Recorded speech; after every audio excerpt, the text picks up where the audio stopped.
But there is a big problem why Jew hatred cannot easily be taken out of Islamic culture. If you look at the Quran itself, if you look at the history of Islam, if you go back to the 7th century, you don't have to go back to the 1948. 1948 is not the reason why they hate Jews. This is an excuse. In the 7th century, Muhammad started his message in Mecca, wanting an Arab religion, a religion that stems from inside the Arab world. And he linked it to the Abrahamic religion to get some credibility and asked his people to believe in him as the Messiah. His people in Mecca rejected him. He spent 13 years in Mecca trying to spread Islam, and he only had 150 followers. Then he decided that peaceful means of spreading his message will not work. He left Mecca and moved to Medina. Medina was a Jewish town. The word Medina was even a Jewish word. It got taken by Arabs. Now it's a word that means city, but it's originally a Jewish town. And he went there. The Jews didn't kill him, didn't ask him anything. They welcomed him, as a matter of fact. In his early writings in the Quran, he mentioned the Jews in a very favorable way. He called them guidance and light in the Quran, righteous people, excelled the nations. But when the Jews rejected to convert to Islam, that was the big slap on him. He was not credible in front of his Mecca people because he told them, I have an Abrahamic religion. I'm going to be the Messiah. The Jews are going to support me. I'm going to go live with the Jews because they're going to support me. And when the Jews didn't convert, he simply flipped. All the good things he said in the Quran about the Jews, the good stuff, completely the opposite. He started calling them apes, pigs, enemies of Allah, because he could not find the legitimacy he was hungry for. All he had were warring warriors, fringe people, fringe tribes that were poor, that wanted to follow him just to benefit from him. And he looked at the Jewish tribes. They were prosperous and they earned a living from hard work. Muhammad, in many of his hadiths, and I'm quoting Muhammad, I became wealthy through terror. He became wealthy through stopping the Mecca people, his own tribe, his own people. He would stop and kill them and rob the caravans, the trade caravans. And what happened is he started looking back as a prophet. What kind of prophet lives in a city asking the Jewish tribe, those prosperous Jewish tribe to convert to him,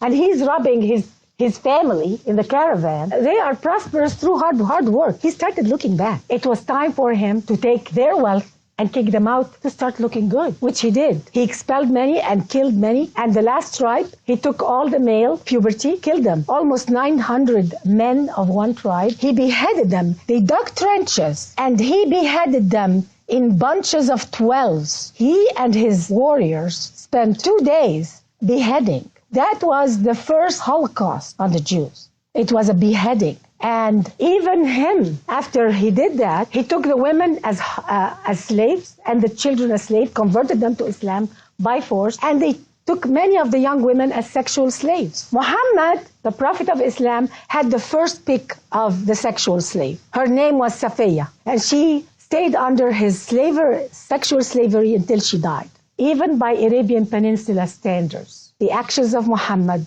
were not holy. Something had to be done to save Islam and its reputation. The Quran had to be changed to call Jews, they deserve what happened to them. You don't need to be a psychiatrist or a psychologist or a sociologist to understand why all of this hatred. Where did it come from? The Jews had to be called apes, pigs, and enemies of Allah, a description that's being said by every Muslim leader today. This was the only solution to save Muhammad's reputation, to save Islam. Islam has an existential problem. If Islam makes peace with the Jews and treats them as human beings, not as apes and pigs and descendants. What Morsi said was they are descendants of apes and pigs. If Islam makes peace with that, then they're going to look at the Prophet as a murderer. So it's an existential problem within Islam to hate and reject not only Jews, but Jews and Christians and anybody, the enemies of Allah. Because Muhammad kicked out the Christians also and kicked out outside the Arabian Peninsula. And on his deathbed, he entrusted his followers. His last words on his deathbed was, go chase the Jews and kill them wherever you find them, even if they hide behind a rock in a tree. He died in agony of what he did. But he didn't want to go down alone. He wanted everybody around him to do exactly what he did. This is a tragedy of Shakespearean levels here. And nobody notices it. All you need to do is you don't need to be a psychiatrist. Really, just read the Quran. You will see the story telling itself. Muslims today have a very hard time reconciling, because to reconcile with the Jews means they have to admit that Islam was wrong. It's an existential problem. And that's why when Muhammad died, his followers did what he commanded. They went and conquered Egypt, conquered Persia in the same year, and then they went to Jerusalem, where the Jews are, and said, okay, now this is ours. We're going to build a mosque right on top of your temple, because now our prophet doesn't want you to exist anymore. And this is the only way we can make your memory gone and make Islam's grave secret gone. It's almost by replacing you. The fact that they built a mosque on top of the ruins of the temple is a deep wish to replace the Jewish people. It's like somebody killing somebody and taking their identity. And nobody talks about that. No Arab or Muslim understand that. Even when Muhammad was doing after, there were verses in the Quran that reflected the agony he was in and the agony of the people who were doing the killing with. He had many verses in the Quran telling them, don't feel guilty about killing. It's not your hands that is killing. It's the hands of Allah. Don't worry, you're going to be honored for killing them. You're going to go to heaven for killing them. The verse after verse after verse in the Quran comforting the Muslim warriors and the murderers, telling them that you will go to heaven if you kill the Jews and kill the infidels and kill the non-Muslims. Verses telling that it's not your hand that has the blood on it. I don't understand. I mean, it's so simple. They felt very guilty, and many of them ran away. They didn't want to go because some of the Arabs who were encouraged by Muhammad to go kill the Jews in Medina were their friends. They lived and grew up with them. They knew them. They didn't want to go kill them. And Muhammad said, threatened them. He said, you're going to be tortured and killed. Allah is not going to love you anymore. You're going to be cursed. Verses after verses after verses in the Quran cursing Muslims who don't want to kill. And verses after verses after verses in the Quran telling those who kill you're going to go to heaven. Glorifying killing became the only escape for Islam. And this is the tragedy we're living with for 1400 years. And that's why the number one enemy of Islam is the truth. Why are we doing this to ourselves? Why are we giving them our dollars to come and kill us and to finance Osama bin Laden? It's time for America, hands off saving Muslims from themselves. Stop trying to rescue people who look down on you. And the more you rescue them, the more they hate you because they feel inferior. It's time for us to let them learn from their mistakes. When we keep rescuing from themselves, they end up hating us, not loving us, because they don't want to be they don't want to be rescued by people they call apes and pigs and enemies of Allah. It's tough on their pride. And we keep doing that every time. Why do we do it with the Arabs? Why? Islam is rotting from the core, and that's why there is a lot of turmoil, because they are not at peace with themselves. They are not at peace with themselves. Islam did not give them peace.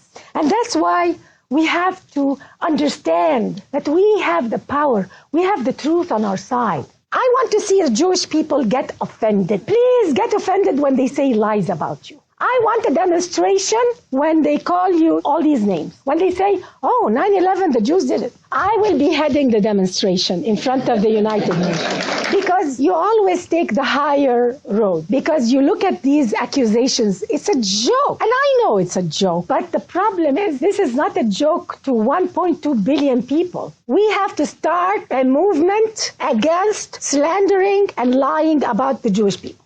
And I don't want to call it anti-Semitism anymore. I just want to call it slander and lies. I don't have to be Jewish to stand for the truth about Israel, to stand for the truth about the Jewish people. I owe it to you to speak the truth because my culture of origin have committed slander and lies, and it's time to end it because it's not good for you, it's not good for them. And that's why we have to speak out. We have to make a big deal every time these lies happen. Arab terrorism is not just destroying or hurting Israel, hurting America, 9/11. It's destroying the moral fabric and goodness in Arab society. And it's time to speak about it. Open up And I encourage all Arabs to start and speak because I know many of them. Many of them agree with me.